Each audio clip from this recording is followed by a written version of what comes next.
I had never heard of Elridge Hollow until I inherited the house. It came from a great uncle I never met.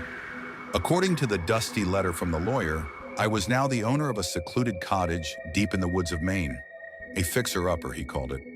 Old bones, but strong, he wrote. Just need someone who can listen. That last part stuck with me. What the hell did that mean? I arrived on a gray October afternoon. The trees were bare, and the clouds pressed low, making the world feel heavy. The house looked like it had been plucked from a grim fairy tale. Weathered wood, a crooked chimney, and ivy that strangled the walls. It was silent.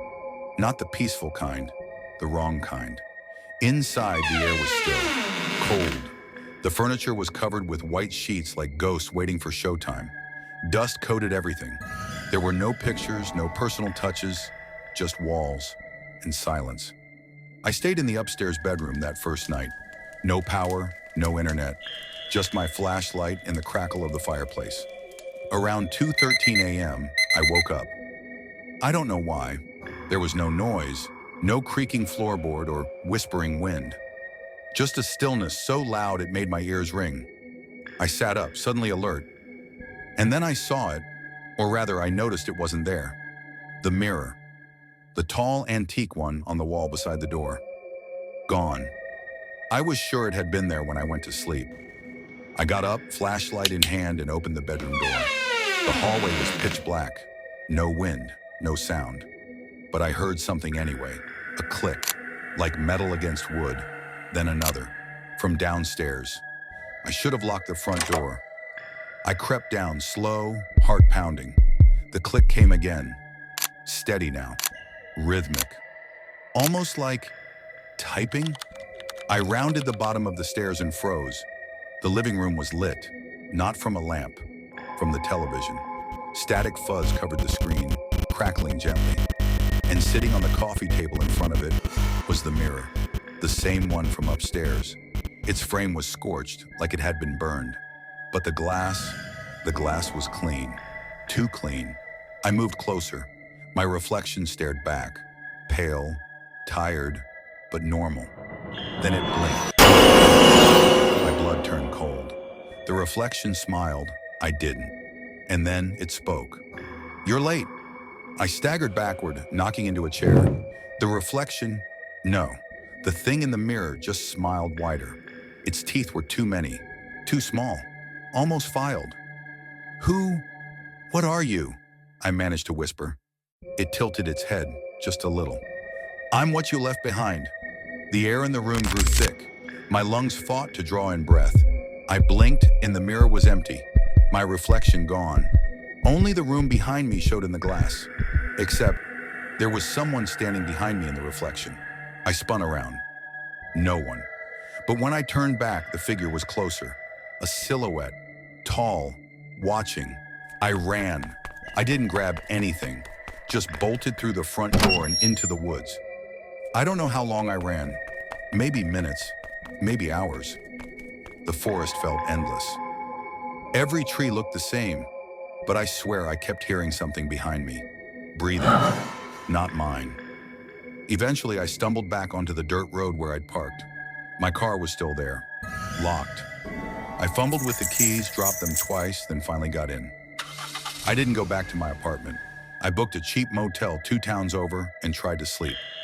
I couldn't. Every time I closed my eyes, I saw the reflection smiling. The next morning, I made calls. I needed to know who my great-uncle really was. There was barely anything about him online. Just one photo, black and white, faded. He was standing outside the house, the same crooked chimney in the background.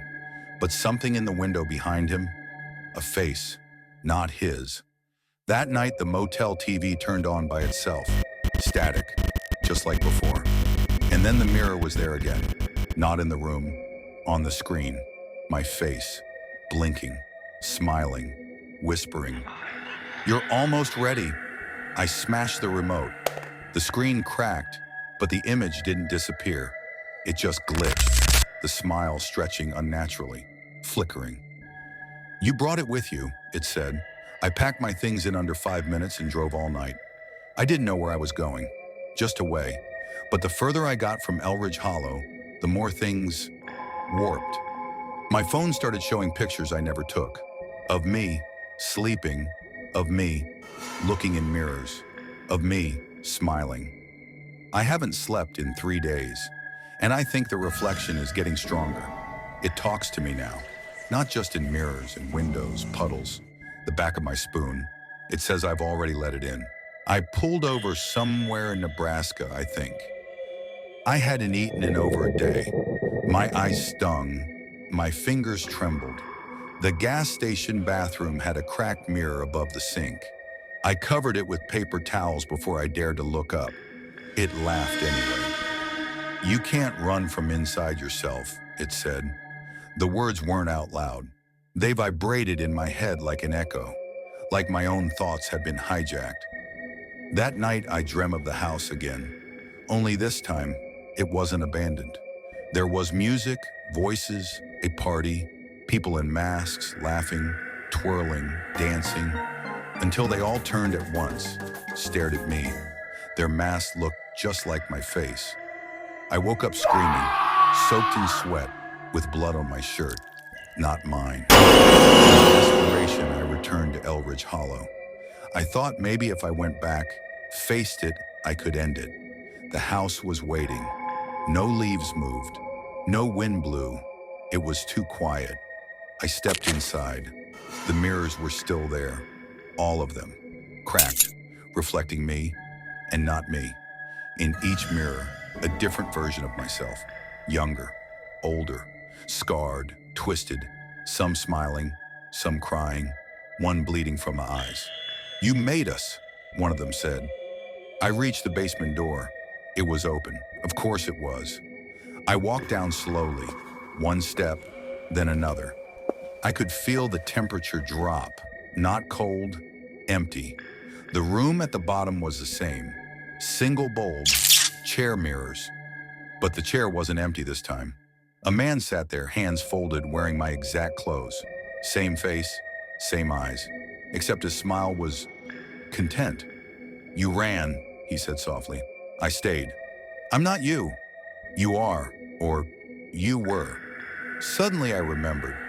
The mirrors weren't reflections, they were doors.